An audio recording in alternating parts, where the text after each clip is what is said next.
J'ai plus peur d'un Palestinien avec un pistolet que d'un Israélien avec un pistolet. Pourquoi cela? Je ne connais ni l'un ni l'autre. J'ai donc dû reconnaître mes propres préjugés. Mais voici le miracle. Après 72 heures passées seule en Cisjordanie, je serais morte en protégeant n'importe quelle femme ou enfant ou homme d'ailleurs, du fait de l'amour qu'ils ont montré, de leur gentillesse et jusque toute l'atmosphère dont je me suis rendu compte que c'était leur religion. Avez-vous un souvenir que vous ne pouvez pas oublier? Lors du voyage en 2005, à la fin du voyage, j'avais tous les sacs de souvenirs. Et j'ai demandé au jeune homme qui faisait les courses avec moi, pouvez-vous s'il vous plaît me trouver un Coran en anglais? Et il avait l'air de dire, d'accord. Et je suis là à me dire, je ne pensais pas qu'un Coran avait été écrit en anglais. Je veux dire, pourquoi quelqu'un voudrait-il traduire une petite religion du Moyen-Orient? Pourquoi prendrait-il la peine de traduire en anglais? Je ne m'attendais donc pas à ce qu'il en trouve un. Alors il va chercher Coran Inglisi, et il revient. Il a le Coran en anglais. Et je me dis, d'accord, super. Et puis je le regarde, il y a genre 600 pages. Je me dis, je ne vais jamais lire ça. Et puis je me souviens que j'ai demandé à ce jeune Shabab de Jérusalem combien je vous dois, parce qu'il a fait du commerce avec moi. Alors il commence, il fait comme ça. Ça fait 150. Et je me dis, oh, je vais me faire plumer là. Je vais me faire avoir. Et puis il fait ça. Il va, oublie ça. Vous ne nous devez rien. Quoi? Il a dit, la seule chose que je vais vous demander, c'est de ne pas oublier la Palestine quand vous partirez. Ne nous oubliez pas. C'est vraiment impressionnant. Oui, subhanallah. Et quel a été l'événement le plus surprenant en Palestine?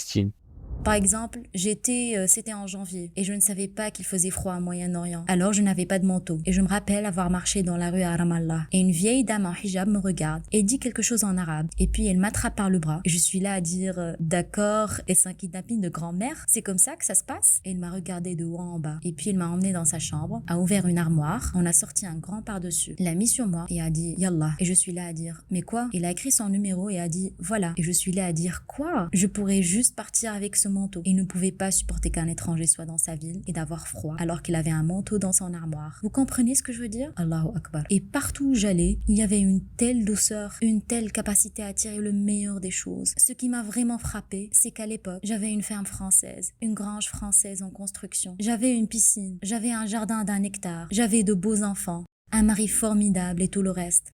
Mais si une seule chose tournait mal, je serais intérieurement perturbée. Donc, par exemple, si le rédacteur en chef n'était pas satisfait du travail, oh, toute la maison était en désordre. Oh mon Dieu, je suis stressée.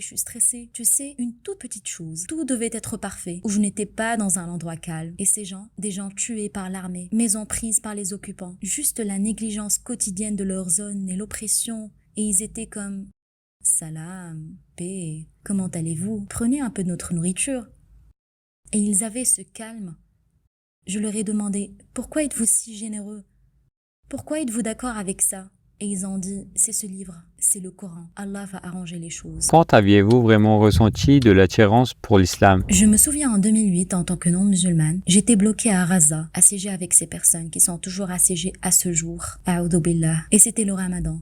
Et j'ai vu que les gens faisaient de bonnes actions les uns pour les autres, même s'ils étaient pauvres. Alors, j'ai pensé un jour, laissez-moi faire une bonne action et apporter de l'agneau à une famille du camp de réfugiés de Rafah. J'ai donc apporté cette nourriture à une famille musulmane dans un camp de réfugiés. La mère a ouvert la porte, tafaddal, assalamu alaikum, si pleine de lumière et de nour, et il vivait dans une cellule, rien à manger, rien à boire. Et je lui ai dit, pourquoi jeûnes-tu? J'ai dit, je ne pense pas que ton Dieu t'aime, je suis désolée de le dire, je ne pense pas qu'il t'aime. Pourquoi vous rend-il, vous, une razaouia assoiffée pendant 30 jours? Au 31e jour, vous avez de l'eau? Elle a répondu, non, on n'a pas d'eau. Je suis là à dire, eh bien, alors quoi? 30 jours que vous êtes à Raza, vous allez vous passer de nourriture? Le 31e jour, votre réfrigérateur sera-t-il plein? Elle a dit non, il ne sera pas plein. Et j'ai dit, eh bien, alors votre Dieu ne vous aime pas. Vous savez, donnez-moi une bonne raison pour laquelle vous jeûnez. Et il a dit, dans une pièce de rien du tout, je jeûne durant le Ramadan pour me souvenir des pauvres. Et ça, j'ai pensé à ce moment-là. Si ceci est l'islam, laissez-moi être musulmane. Parce que s'il existe une foi où l'on peut croire en Dieu et être reconnaissant quand il ne vous a rien donné ce jour-là, s'il y a une fois où vous avez un bol de nourriture et que vous le donnez à un étranger, oh mon Dieu,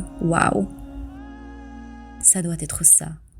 Pouvez-vous nous parler de votre expérience en Palestine? Je pense qu'il est vraiment important de comprendre que je suis allée en Terre Sainte en tant que chrétienne et j'étais super excitée de marcher sur les pas de Jésus-Christ. Pour moi, c'était comme un pèlerinage. Partout, c'était « Oh mon Dieu, Jésus aurait pu être ici ». C'est incroyable. Je ne m'attendais pas à aller à Jérusalem où il a traîné la croix et qu'il fallait aller au Saint-Sépulcre. Et mon Dieu, Jésus était là. C'est incroyable. C'est vraiment arrivé. Mais partout où j'ai commencé à aller au Moyen-Orient, c'était les musulmans qui s'occupaient des sites chrétiens. Et cela m'a vraiment troublée. Donc par exemple, l'endroit où Jésus, que la paix soit sur lui, a tué les lépreux est une grotte au Liban, et une église se trouve rattachée à la grotte. Et l'homme qui l'ouvre est un musulman. Et j'ai dit, ok, pourquoi avez-vous les clés de ça? Il a dit, c'est dans ma famille depuis des générations. Et j'ai dit, je peux vous demander quelque chose? Il a dit oui. J'ai dit, est-ce que votre famille les a volés aux chrétiens? Peut-être qu'ils ont tué les chrétiens pour les avoir? Il me dit, vous n'en savez vraiment pas beaucoup sur ce sujet. Non, les chrétiens nous font confiance avec ces clés, parce que nous nous soucions de Jésus nous aussi. Et pour la première fois, je suis là à dire, Jésus est votre prophète? D'accord. Et les musulmans semblent en savoir beaucoup plus sur lui aussi. Les musulmans semblent en savoir beaucoup sur Jésus. Vous savez, j'ai fait un voyage incroyable pendant 2 semaines et j'ai été choquée que ce soit le monde dans lequel nous vivons, que tout ce que je pensais savoir sur le Moyen-Orient était un mensonge.